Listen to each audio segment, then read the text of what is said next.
BEd first same 2023-25 ছাত্রছাত্রীরা তোমাদের exam date already ঘোষণা করে দিয়েছে ইউনিভার্সিটি থেকে 23শে জুলাই থেকে 26শে জুলাই।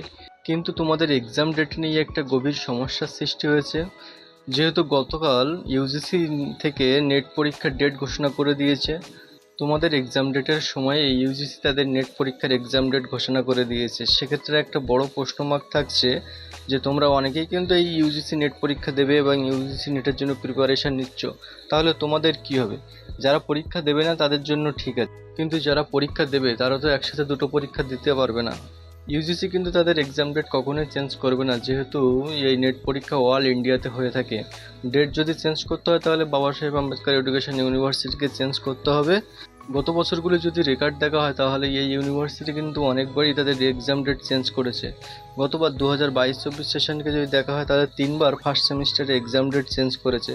সেহেতু এই ইউনিভার্সিটি অবশ্যই তোমাদের এক্সাম ডেট চেঞ্জ করতে পারে। যদি এক্সাম ডেট চেঞ্জ হয় তবে তোমাদের 1 সপ্তাহ বা 1 মাস এরকম ডেট কখনো চেঞ্জ হবে না। তোমাদের এক্সাম ডেট যদি চেঞ্জ হয় তাহলে 1 থেকে 2 দিন বা 2 থেকে 3 দিন এরকম পিছিয়ে যেতে পারে, বেশি দিন পিছাবে না। তোমরা যারা ইউজিসি নেট পরীক্ষা দেবে তারা বাবা সাহেব আম্বেদকর এডুকেশন ইউনিভার্সিটিকে একটা মেল করতে পারো যে আমাদের দুটো পরীক্ষা একসাথে পড়েছে, সেক্ষেত্রে এক্সাম ডেটটা যেন চেঞ্জ করা হয়। ইউনিভার্সিটি থেকে পরবর্তী আপডেট কী আসছে অবশ্যই তোমাদের সামনে তুলে ধরবো, সেজন্য চ্যানেলটি সাবস্ক্রাইব করে পাশে থাকবেন। ধন্যবাদ।